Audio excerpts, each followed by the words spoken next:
1978. President Jimmy Carter brings Israel's Begin and Egypt's Sadat together for peace talks. Queen Elizabeth entertains an honored guest, Romania's maverick president Ceausescu. In Italy, ex-premier Aldo Moro is kidnapped and murdered. The Shah of Iran faces a popular revolt led by Ayatollah Khomeini.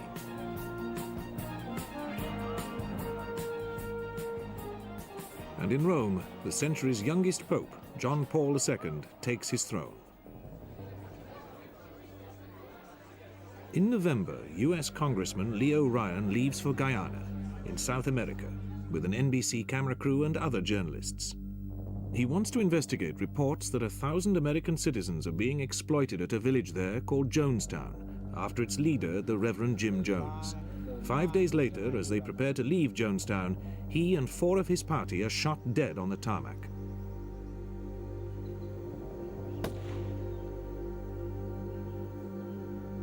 As the firing dies, Reverend Jones orders all his followers to drink a lemonade containing cyanide. 913 of them do so and die, the most amazing mass suicide in history. James Warren Jones was born 47 years earlier in Lynn, Indiana, a town in the Bible Belt, the only child of a mean old redneck racist, as Jim later described his father. He gave his first hellfire sermon at the age of 12 to an audience of children and officiated at the funerals of pets. Married at 16, he became a Methodist preacher with his own parish church in Indianapolis. That was taken away from him when he attracted too many black and poor new members. So, at the age of 22, he proclaimed himself a socialist and opened his own community national church. Running one of the first genuinely multiracial churches in the country, Jim Jones gained a reputation for looking after the interests of minorities. He and his wife adopted black and Korean children. But along with liberal crusading ideas, a hint of madness was already apparent. Obsessed with a vision of the apocalypse, Jones moved to Brazil in 1962, when he read that it was the safest spot in the world in a nuclear holocaust. He left his church in Indianapolis in charge of his disciples. After 2 years, he returned and organized a migration of 100 followers to California, making them hand over all their worldly goods to his church first. There, they successfully set up a new temple and self-contained community in Redwood Valley, also listed as another safe spot in a nuclear war.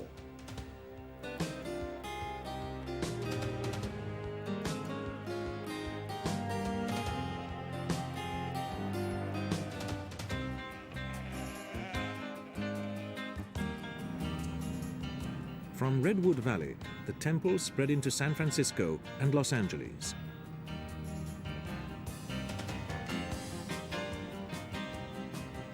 Jones flourished in San Francisco's cult-worshipping atmosphere. Membership in his People's Temple swelled to nearly 20,000 as his reputation grew, and he started food kitchens and daycare centers. He particularly targeted minorities. And I know that is the spirit. I'm going to request him to sing. Well, he called me later and says, why didn't you come back to to the temple? So I thought no pastor ever asked me to come to the temple before or while I wasn't in church. So I went back, and he even offered me to sit down in the seat where he was sitting at the table to eat. He said, you can have my seat.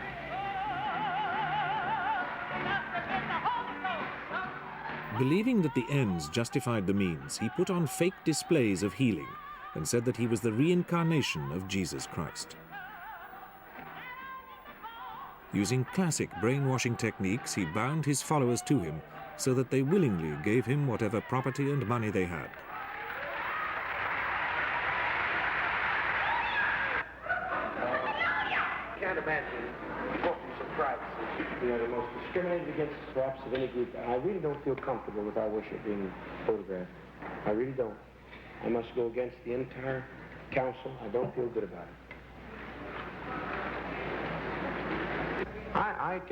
They can photograph me all they choose, because I do not care. I'm fearless. I come unafraid of anything, but I don't want the cameras focusing on others. I don't want them. Focus on me all you want. I owe something to my people, and that's to be a good pastor, and that I am, the best I am. If you want to go out and tell them something that I stand for about social action, social justice, ask me your questions, and I'll tell you right straight from the shoulder where I stand. You want to get out there? I'll tell you.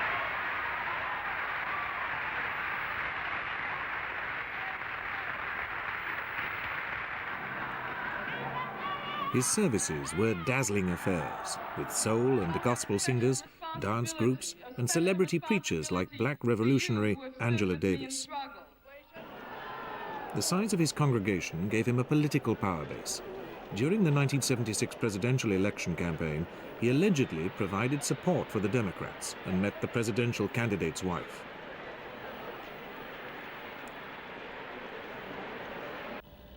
Local politicians sought his support, and he became a member of the city's housing commission. But completely unknown to leading politicians, there was another side to Jones's activities. Investigative journalists began to accuse him of running the temple as a private empire, with bizarre sexual practices and savage punishments. There were also rumors of financial deviations. Cult members were being persuaded to give all their wealth to the temple, and the money was allegedly sent abroad from San Francisco to banks in Switzerland and Panama. It was asserted an officer of the city administration helped in the establishment of these offshore accounts. Millions of dollars were said to be involved. Jones became increasingly paranoid, and there were several spectacular defections from the temple.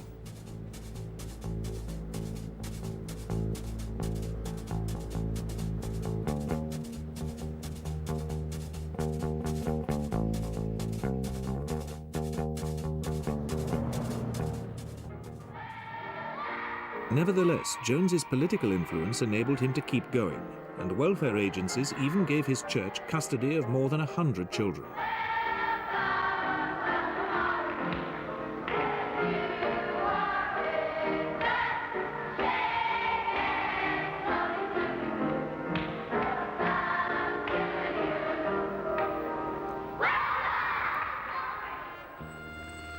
But the pressure finally told. A morals charge and massive press speculation made Jones leave San Francisco in 1977. For 3 years, he had been building a village for 150 people in Guyana. Now he suddenly airlifted almost 1,000 of his credulous followers there, including the children in his care. Once in South America, they were crowded into huts and forced to work in the fields from sunrise to sunset, receiving minimal rations. They were subjected to daily exhortations from Jones, who liked to be known as Dad, alternated with humiliating punishments. Little of this was known to local politicians who publicly supported Jones. Well, Jonestown to me is a community where seniors, young people, middle-aged people of all different races can live together in a harmonious way where there's no so-called generation gap. There's no sexism. The women do and perform as much duties as the men do. They operate heavy machinery. They operate the metal shops, the carpentry shops. They do the same amount of jobs. There's no elitism. So I can pretty much say it's a community that belongs to the people. But soon, angry ex-members were telling a different story. Punishments were described. Right. Little children are scared with this thing called Bigfoot. And what they do is, if a child has done anything that most children do, all children try different things out to see how far they can go. It's considered very bad there, and they're sent out to see Bigfoot. And they're taken into the forest, and it's down by Jones's cabin. And it's a well for drinking water. And the child, two people will already be in the well swimming, and it's dark and you can't see. And the child's thrown in there, and then the people that are in there will be grabbing the child's feet or pulling him down, making sure he comes back up for breath. But the child's, I mean, it's incredible. And then the child, you can hear the child screaming all the way there, and then you can hear him screaming all the way back, I'm sorry, Father, I'm sorry, Father, I'm sorry, Father. And he'll get there and he'll scream and scream, and if he doesn't scream loud enough how sorry he is, Jim threatens the that he'll send the child back down. One of our concerns is, of the Human Freedom Center, is that it's so difficult to get anything in motion as far as getting protection for the people, getting aid to them. But we do understand that it's extremely difficult for anyone to comprehend people being in a cult group, standing by, watching their daughter being beat 75 times, as I did, watching children being beat, microphones held to their mouth while they're screaming so that everyone throughout the building that are not in a public meeting can hear them scream also. Going through electric shock treatment where they're screaming. It's incredibly difficult for anyone to believe a story like this. There were fresh accusations of fraud, in particular the appropriation of welfare checks from elderly members. One of the cult's former members was asked if this happened voluntarily. Voluntarily, only because they knew if they didn't do it, that they could be beaten. Jones's wife put up a stout defense against the rising tide of accusations that almost all Jones's followers were being detained against their will. I only know Jim Jones as a man who cares for humanity. And I've known him for 29 years, and I was born into a middle-class white family. I'm a professional person. I work for the California State Department of Health. I have never been financially dependent upon Jim Jones, and I would not be here if I did not totally believe in him as a person. I am not a blind follower. She tried to explain the defections. I cannot say why. I can say that I think that certainly when people get to the place where they can't make the total commitment that the kind of life that Jim Jones lives requires, and they decide that they do no longer want to be a part of it because of the total commitment that is required, not because he is dictatorial, as has been charged, because if anything, he's otherwise. He encourages creativity in people. But when the time comes, when you see a man that lives with the people, not above the people, and for the people, you come to a place in your life where you have to make a choice whether you're willing to make that kind of a commitment. And when you're not willing to make it, there's a certain guilt that causes you to turn against the thing. But the disquiet grew worse. And she says there are mass suicide rehearsals going on in Jonestown. For example, she says that Jim Jones has mass meetings and he orders everybody to drink a brown liquid. After they drink the liquid, he says, that is a fatal poison that is going to act on you in 1 hour, 2 hours, whatever. Now I would like you to stand up, each of you, and tell me how happy you are to die for the glory of socialism. And Debbie told me she wanted to die so bad that she was hoping that this was for real. But then Jim Jones, at the end of an hour or two, says that was a test, okay, to see where your heads are at. And that's how Jim keeps people in line. And there are SWAT teams consisting of 50 young men and women dressed in khaki. There's 2 teams of 25 each that are armed with 200 to 300 guns, and that they patrol all day and all night the whole encampment, and that Jim Jones has stated publicly that nobody better try to escape from here because you will be shot. The temple's attorney was publicly dismissive. There's no bodyguards around him in Jonestown. And there are no guns in Jonestown? I have not seen any guns. If you go there, you'll find that that's not true. I hope you can go there so that you can see for yourself. Finally, Congressman Ryan decided to accept the invitation. He set off with a party of reporters, cameramen, and 4 worried relatives. In Washington, the House Foreign Affairs Committee put his mission on an official basis, and Jones had to accept it or risk having his American funds cut off. On arrival in Georgetown, the congressman was greeted by a petition from Jones's followers asking him to go away. I assume that part of the tactic is delay. He also described the Guyanese government's reaction to requests for help. But his general attitude about this whole thing, at least to me, was that it's a matter from now on between the American embassy and all of you. In other words, you're here, You've all been allowed to come in, and you're welcome, and including the press, and we hope that's the last that we'll have to deal with the problem. Then the congressman asked the U.S. Embassy for assistance. I'm trying to get the ambassador to follow through a little further on what he said about wanting to be off the spot and being the middleman, and wanting me to deal more directly with Jonestown, and I agree with him completely. The party landed at Port Kaituma airstrip near Jonestown on the 17th of November. Ryan explained why he had come. Here to inquire into the health and the welfare of American citizens who are here. Once their credentials had been approved by local government officials, the party was greeted by the temple's legal representatives. Today or tomorrow, we'll try to do it, if we can. Then they were escorted into Jonestown, the place described by its founder as heaven on earth.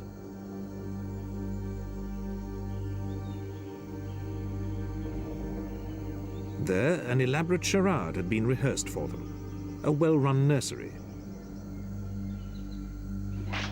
Happy dancers. Are you happy here? Yes, I'm very happy here. Satisfied members who denied that they were being kept against their will. Well, I'm very happy here. I don't know what else I can do to convince them. I've talked to my brother several hours now. In fact, I invited him down here about a month and a half ago to spend a week or two or however long he wanted with me, to share with him what I'm doing here and the happiness that I feel. You know, I'm very happy for him to come down here anytime. He's asking me to come back to the United States to spend a week to convince him and my family that I'm not being held here against my will, and I don't plan to return at this time to convince anybody because I know I'm happy here and I know my mind.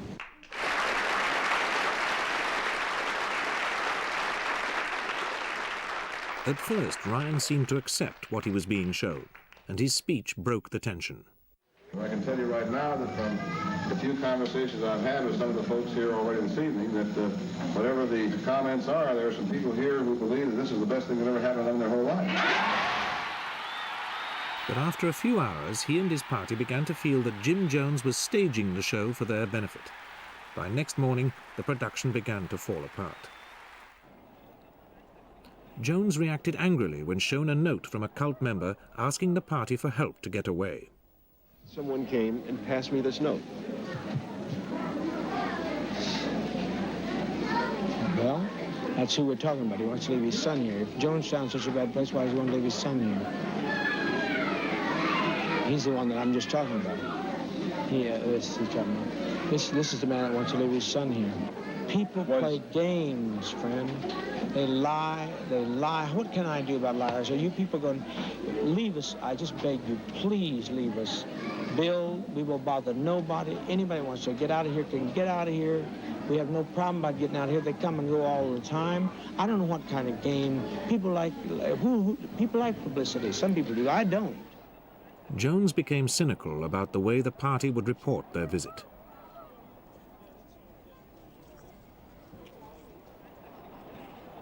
But he said goodbye apparently calmly. Then he whispered to one of his lieutenants. Before the party left for the airport, a man with a knife tried to stab Ryan. The congressman described the attack. Yeah, he said something about rob and choke and kill and or knife. I don't know. But what he said was he intended to kill him. The party had now been joined by about 30 cult members who wanted to get away, and the enlarged party walked out towards the aircraft.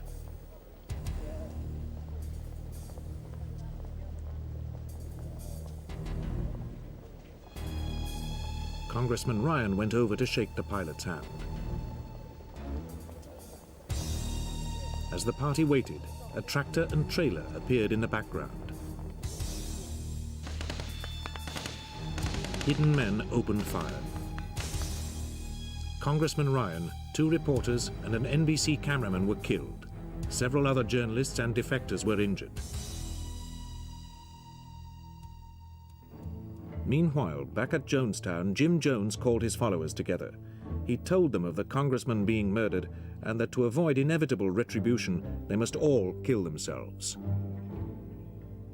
His lieutenants prepared 2 50-gallon drums of Kool-Aid laced with Valium and cyanide. Mothers gave the mixture to their infants before the adults lined up to take the poison from paper cups.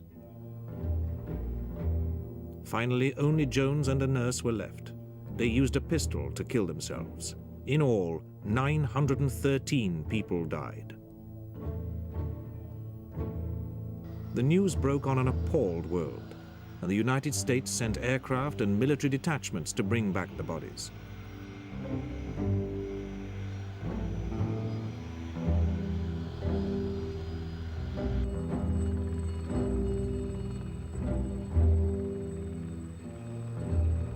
Only gradually did the full extent of the mass suicide become apparent. Most of those who were first into Jonestown found it almost impossible to grasp what had happened. Early estimates of the number of dead had to be revised steadily upwards, as bodies were found buried several deep.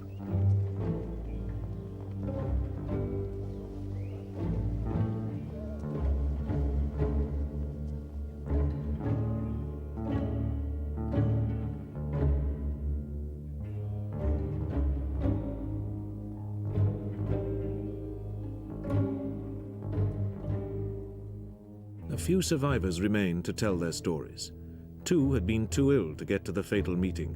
A couple managed to slip away into the jungle. But almost all Jones's followers had gone quietly and obediently to their deaths. Jim Jones was continually saying, hurry, hurry, we must all do this, we must all die, we must die with dignity. Parents were talking to their children and telling them whatever they were telling them, and a lot of the children were crying. And he was telling them not to tell the children that they were dying, not to tell them it was painful. He was telling people it wasn't painful. Finally, the ghastly clearing of Jonestown was completed, and nearly 1,000 coffins were taken back to Georgetown Airport en route to the United States.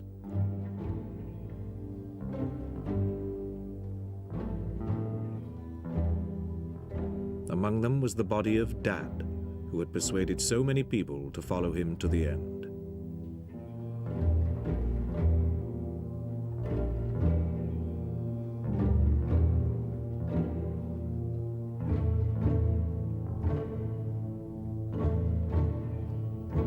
All over the United States, burials took place. In Oakland, 251 bodies were interred in a mass grave. Only one person, Larry Layton, was ever tried for taking part in the massacre of Congressman Ryan's party. The jury could not agree on a verdict, and he went free.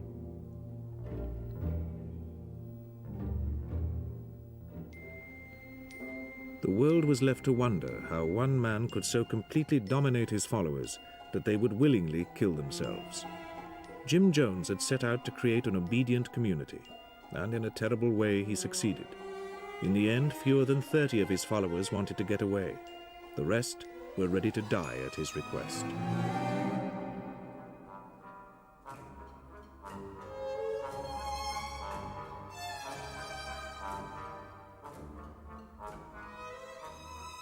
A tape recorder had been left running throughout the last minutes, and Jones left this final message.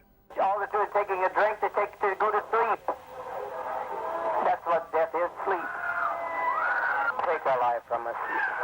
We laid it down, we got tired.